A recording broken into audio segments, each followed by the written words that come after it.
Empezaremos por decir que hoy por hoy, dentro de los temas constitucionales, el tema de la protección de la Constitución es un tema casi que superado. Si uno ve teóricos de esa institución de la democracia, de ese concepto, como Ronald Dworkin, pues llega a la conclusión de que hoy lo importante es hablar, por ejemplo, de la fuerza y naturaleza de los derechos humanos, del papel de la religión en la política, de los sistemas electorales, de cómo es que se va a hacer la repartición de la riqueza, a quiénes se les va a cobrar más y a quiénes se les va a cobrar menos, pero no por ello sería inocuo que nosotros dejáramos de celebrar una efemérides tan importante como la que hoy se nos propone. La acción pública en constitucionalidad indudablemente complementó y completó todo ese concepto de Estado de Derecho. No bastaba únicamente con que existieran unas normas, con que existiera una tridivisión de poder, con que existiera una legitimidad de ciertos gobiernos, sino que también era importante que los ciudadanos pudieran en determinado momento controlar ese poder. Y por eso la importancia de esta acción pública en constitucionalidad. Para cualquier televidente desprevenido, sería bueno decirles qué es esta acción pública en constitucionalidad. Pues es simplemente la posibilidad que tiene un ciudadano de demandar ante la Corte Constitucional cuando crea que la ley no está de acuerdo con la Constitución para que ella sea revisada, derogada o reafirmada. Y existen diversos sistemas de control de constitucionalidad. Según el órgano juzgador, entonces podemos decir que existe un control difuso, en donde todos los jueces, operadores de la justicia o alguna Corte Suprema pueda ejercer ese control. Al respecto es bueno mencionar que la acción de tutela, como también un mecanismo de control de constitucionalidad, ha sido importante en la formación de nuestros jueces. Por eso defendemos que ellos conozcan de acción de tutela. Yo diría que en pocos países del mundo los jueces tienen una idea tan clara de lo que es la Constitución y los derechos fundamentales que se defienden como los jueces colombianos, precisamente debido a esta actividad que desarrollan cotidianamente. Hay un tipo de control que es el concentrado y en el cual es solamente un órgano el que controla la constitucionalidad de las leyes. Y al respecto, pues, podemos decir que hay un control integral, no un control mixto, sino integral, como lo denominaba el exconstituyente y el tratadista, el doctor Cepeda. Según el tipo de impugnación, podemos decir que hay un control de constitucionalidad por vía de sección, es decir, cuando para que yo pueda demandar una ley debo tener un interés subjetivo en un proceso, y un control por vía autonómica o de acción directa, que es cuando cualquier ciudadano pues puede llevar a cabo ese control. Hay otros tipos de control constitucional según los vicios, según los destinatarios de la decisión, según los efectos, si es inter partes o es erga omnes, y todos estos controles pues vamos a ver cómo de una u otra manera lo mejor de ellos se encuentra establecido en nuestro sistema de control constitucional. Pero ¿cómo nació esto? Yo creo que se ha hecho referencia a diferentes fuentes históricas de donde surgió el control de constitucionalidad, pero no hemos hecho referencia a una que es fundamental, y es a la Constitución de Cundinamarca, la cual en el artículo 9 establecía un Senado de censura y de protección. Allí existía un presidente que era el vicepresidente de la representación nacional y 4 integrantes más que de una u otra forma miraban si había alguna infracción o usurpación de todos o cada uno de los 3 poderes, ejecutivo, legislativo y judicial. Y esa infracción podía ser colocada en conocimiento por cualquiera de las personas, por cualquiera de los ciudadanos. Si bien es cierto, esta era una institución de tipo político y no de tipo judicial, pues es un antecedente importante que en el concepto del profesor Eduardo Rosso Acuña es quizá la orientación y la idea primigenia de lo que es el control de constitucionalidad. Pero indudablemente fue el acto legislativo que tanto hemos nombrado en 1910 el que taxativamente estableció este control de constitucionalidad. El artículo decía textualmente, o planteaba textualmente, decidir definitivamente sobre la exequibilidad de los actos legislativos que hayan sido objetados como inconstitucionales por el gobierno o sobre todas las leyes o decretos acusados ante ella por cualquier ciudadano como inconstitucionales previa audiencia con la Procuraduría General de la Nación.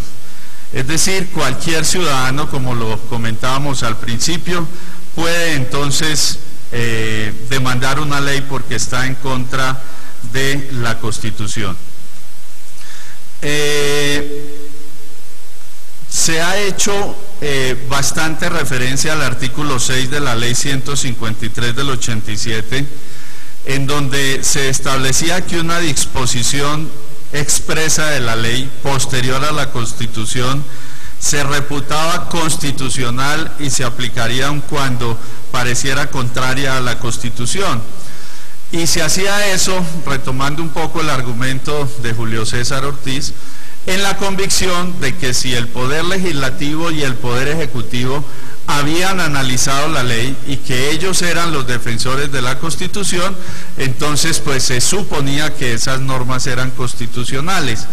Y dentro del espectro histórico, dentro del ambiente y de la concepción que se tenía de derecho en esa época, pues era obvio que así pasara. Ese concepto decimonónico del derecho positivista, exageradamente apegado a la literalidad de la ley, en donde existían máximas latinas como dura lex, el lex, o en donde el juez era simplemente la boca por donde hablaba la ley, pues era normal que se le diera tanta prioridad a esa norma, a la ley.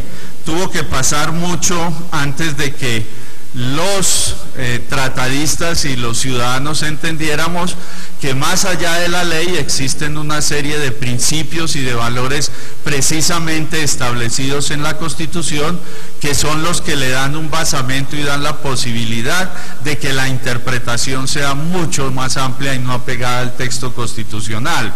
Y uno siempre recuerda el ejemplo de Recasén Siches, ese gran filósofo mexicano, cuando dice, hagamos de cuenta que en una estación del tren hay un letrero que dice prohibido pasar con perros, pero hay un señor, una señora que llega con un oso.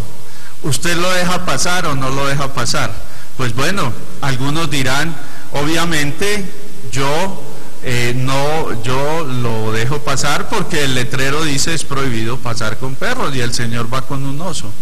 Otros dirán, no, a la norma hay que encontrarle toda esa metarrealidad que está implícita en una prohibición, y obviamente lo que el letrero quiere decir es que no se puede pasar con animales peligrosos. El oso es un animal peligroso y por lo tanto no podría usted pasar con él.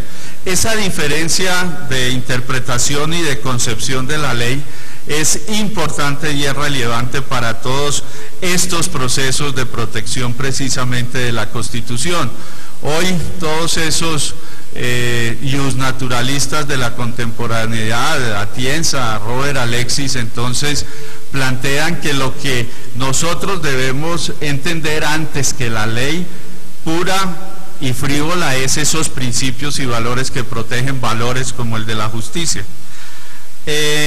Finalmente, yo creo que la acción pública en constitucionalidad, independientemente de la concepción ideológica que uno tenga respecto de sentencias como las de la despenalización del consumo de la dosis personal, la eutanasia activa y la despenalización del homicidio por piedad, la despenalización parcial del aborto, la protección de las parejas del mismo sexo. Son sentencias que gracias a esta acción pues le dieron derecho a ciertas minorías que de otra forma no hubieran podido expresarse. El derecho comparado utiliza una herramienta que es muy importante y que hace referencia a los criptotipos. Los criptotipos son esas formas de comportamiento social que hacen que una norma pueda ser aplicada en una parte, pero no pueda ser aplicada en otra, precisamente porque la sociedad no la establece o no la aprende como suya y en consecuencia no tiene legitimidad. Precisamente esos criptotipos hacen, en mi opinión, que nosotros no podamos y no debamos copiar otros tipos de control de constitucionalidad. El nuestro no fue mutación de ningún otro ordenamiento jurídico, el nuestro fue, por el contrario, una institución primigenia, una institución que elaboró la historia y las condiciones de nuestro país y que por lo tanto tuvo la capacidad de permear otros ordenamientos jurídicos.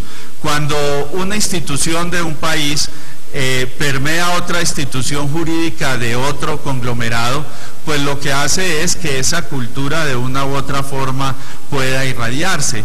De tal manera que el profesor Giorgio Lombardi, uno de los comparatistas más importantes de Italia del siglo pasado, cuando explicaba las familias del derecho, esas familias tradicionales que nos enseñaron del common law, del civil law, del derecho socialista, del derecho islámico, planteaba que había otra familia del derecho y era la familia del derecho constitucional latinoamericano.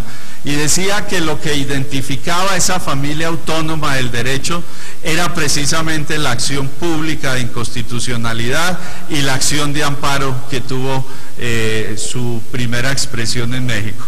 De ahí que nos parece por lo menos discutible que tratemos de colocarle a la acción pública de inconstitucionalidad alguna cortapisa como un control previo.